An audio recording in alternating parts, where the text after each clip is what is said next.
Bonjour à tous, c'est Virginie de Little Comet. Je vous fais un petit podcast aujourd'hui pour vous parler d'une période assez difficile qu'on traverse avec Hailey. Euh, ces derniers temps, Hailey est particulièrement compliquée, dans le sens où je ne sais pas si c'est les 3 ans qui font ça. Et cette envie de faire par elle-même, d'être elle-même et non plus une prolongation de papa et maman. Heu, mais cette émancipation est particulièrement virulente. Pour ceux qui le savent, on pratique l'IEF et là, toute cette dernière semaine, ça a été, vraiment tendu. Franchement, vraiment, vraiment tendu. À chaque fois que je proposais une activité, c'était non. À chaque fois que, Je j'installais, même une activité qui lui plaisait énormément parce que c'est le but de l'IEF aussi, c'est de suivre au maximum les intérêts de l'enfant, les choses qu'il a envie de connaître, dans l'instant, les choses pour lesquelles il a un intérêt, soudain et même en proposant toutes sortes d'activités qu'elle adore habituellement. À chaque fois, j'avais le droit à un très violent non, ou même parfois. Je me souviens, là, il y a 2 jours de ça, j'installais des cartes pour, jouer à apprendre à compter. Quelque chose qu'elle adore, c'est un petit jeu qu'on fait ensemble, on invente des comptines à ce sujet et habituellement, on s'amuse vraiment énormément à faire tout ça et c'est ce qui est pour moi la meilleure façon d'apprendre, le faire en s'amusant vraiment. Et pourtant, au bout de quelques minutes, même si elle était vraiment très contente sur le moment quand on a sorti tout le matériel, au bout de quelques minutes, avec ses petites mains, elle a tout envoyé balader. Et bon, une fois, 2 fois, 3 fois, au bout d'un moment, je lui explique que je perds sérieusement patience, que là, moi, ça ne m'amuse pas. Et que je vois bien qu'elle non plus ne s'amuse pas, qu'elle est tendue, qu'elle est toute énervée. Donc je lui propose d'aller jouer dans le jardin, d'aller se défouler. Et là encore, c'est non. Et tout, absolument tout est prétexte à se jeter par terre, se rouler, crier, taper. Et vraiment, il y a un moment donné où même en éducation bienveillante, hein, on est rattrapé par nos propres failles. Et là, ça devient très compliqué à gérer. Ça devient vraiment très compliqué à gérer. Je me souviens que pendant que je suivais ma formation, heu, la formatrice disait que parfois, on était très heureux d'être parents et que parfois, on n'avait plus envie de l'être et que c'était un sentiment tout à fait normal. Et quand ça fait des semaines que ça dure, que, c'est vraiment compliqué, que que tout est sujet à une explosion, heu il y a un moment où vraiment la patience de chacun s'amenuise et garder son calme est quelque chose d'assez difficile. Donc j'avais envie de partager ça avec vous pour que vous sachiez que même en éducation bienveillante, en parentalité positive, on traverse des moments de grande solitude, vraiment de grande solitude parce que en plus, on en vient à se demander mais mince, ça fonctionne pas, qu'est-ce qui se passe, qu'est-ce que je fais de travers et à s'auto-flageller bien évidemment, sinon c'est pas marrant, à se dire sans arrêt que c'est de notre faute, que un peu à l'instar de l'éducation traditionnelle, on répugne souvent le comportement que l'on a soi-même attisé. Et c'est des périodes qui sont normales, tout simplement. Il, heu, il faut le savoir, c'est des périodes qui arrivent, qui sont normales. J'ai la chance de pouvoir passer beaucoup de temps avec ma fille, étant donné que je suis maman au foyer et ça me permet de réellement bien comprendre ses faits et gestes, ses réactions et même quand je suis un petit peu pris au dépourvu par, ces très grandes émotions que traversent les enfants, heu, comment dire? J'arrive, tant bien que mal, hein, à trouver le pourquoi du comment, tout simplement. Quel est l'élément déclencheur? Et vous l'avez peut-être vécu avec vos propres enfants, en général vers 2 ans. euh, le sommeil devient plus agité. C'est dû à une grande réorganisation cérébrale chez le tout petit et l'angoisse de séparation se réveille. Et à l'aube des 4 ans, on voit l'imaginaire se développer de façon phénoménale. D'ailleurs, hein, c'est souvent à ce moment-là qu'on entend dire que les enfants sont des menteurs, alors qu'ils ne nous délivrent que le contenu de ce que fabrique leur cerveau finalement.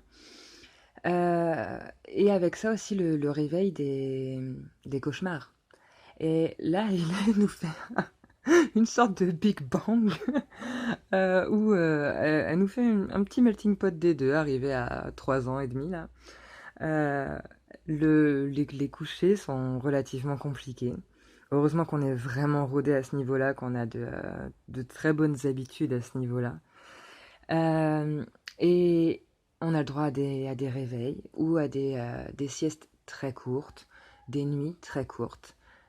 Hayley dort en moyenne 12-13 heures par nuit en temps normal et 3 heures de sieste. Je sais que pour une enfant de 3 ans et demi, je vais avoir quelques mamans à me dire qu'elle m'envie. Je comprends. Euh, mais quasiment du jour au lendemain, elle est passée à ouais, quasiment moitié moins de sommeil. Elle faisait des nuits de 7 heures, des siestes d'1 heure, 1 heure et demie. Et forcément, avec la fatigue accumulée et on est une maison d'hypersensibles. On est tous hypersensibles chez nous. Donc forcément, les tensions se ressentent très vite, se prennent vite en plein cœur. Et donc, ça plus ça donne des tornades émotionnelles qui sont assez fulgurantes. Et je sais vraiment que dans ces moments-là, on a des idées pas jolies qui nous traversent l'esprit.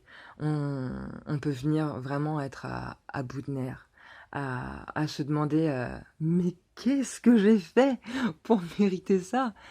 Euh, c'est normal, personne n'est infaillible.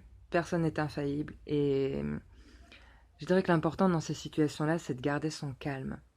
D'essayer au maximum de garder son calme, même si, évidemment, je sais que les neurones miroirs dans notre petite tête nous incitent à réagir de la même façon que ce que l'on voit en face de nous. Alors que, pourtant, à force de pratique d'éducation bienveillante, vraiment à force de pratique, hein, il s'est installé chez moi un certain calme et, et une révélation, quelque chose que m'a dit mon chéri et qui m'a fait comme un déclic.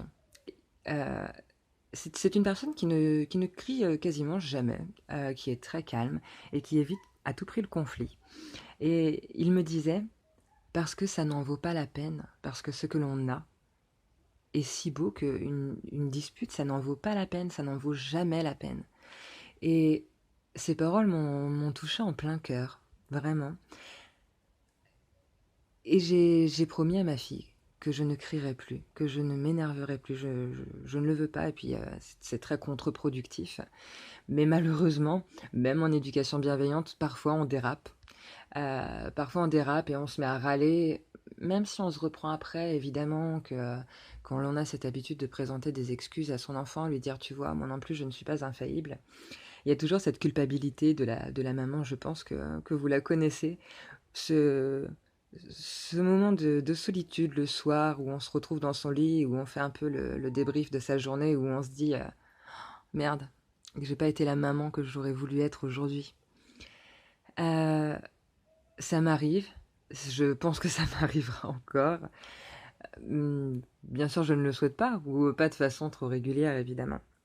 Mais les paroles qu'a eu mon chéri m'ont fait énormément de bien et je tenais à partager ça avec vous. Parce que c'est vrai, rien, rien ne vaut plus la peine que l'amour et la relation que l'on a avec son enfant et avec les gens que l'on aime plus largement. Et aussi, n'hésitez pas à en parler autour de vous, n'hésitez pas à aller chercher du soutien. Personnellement, j'ai énormément de chance d'avoir une sœur qui me soutient énormément. Et parfois, ça fait du bien de vider son sac, même s'il est rempli de caca, pour être poli. Parce que on a trop accumulé, on n'en peut plus. Et il y a un moment donné où on arrive à un stade de pétage de câble, nous-mêmes en tant que parents, où Voilà, même si on reste très calme devant l'enfant, on a parfois besoin de cette parenthèse, d'aller voir quelqu'un, d'aller discuter avec un ami, un frère, une sœur, peu importe. Mais voilà, de vider tout ça et de remettre les compteurs à zéro, repartir calme. Et si vous avez la chance d'avoir des amis qui sont parents aussi, et qui soient sur la même longueur d'onde que vous, n'hésitez pas à aller trouver secours auprès d'eux quand vous avez besoin, vous aussi. Parce que l'éducation bienveillante, c'est ça, c'est respecter les besoins de chacun. Donc, on va pas hurler sur un enfant qui hurle, mais au contraire essayer de l'accompagner dans ses grandes émotions. Mais nous, pendant ce temps-là, en bonne petite cocotte minute, on a aussi besoin de lever la soupape. Et il y a aussi un moment donné où tout ça, faut que ça s'échappe. Et je pense que c'est très important de pouvoir évacuer tout ça, tout simplement. Et si vous avez des amis qui sont parents sur la même longueur d'onde que vous, faites-le, n'hésitez pas. On se trouve parfois des soutiens que l'on n'imaginerait pas. Et je pense que il n'y a qu'un parent pour comprendre à quel point on peut rire comme un tordu de ces moments difficiles-là ensemble, qu'on peut en faire des listes et des listes et des listes de tous ces moments compliqués, de tous ces moments de solitude, de tous ces moments où on n'en pouvait juste plus, où on était complètement dépassé, euh, sans, sans jamais pour autant remettre en cause l'amour profond. Et l'amour profond qu'on a pour nos enfants et à quel point c'est merveilleux d'être parent. Je vous souhaite vraiment de trouver ça. Et si jamais vous traversez vous aussi une période de crise en ce moment, prenez une petite parenthèse pour vous, pour souffler, et prenez-en une avec votre ou vos enfants, pour remettre les compteurs à zéro et vous retrouver apaisé, parce que vraiment, ça fait du bien. Je vous souhaite à tous une très bonne journée.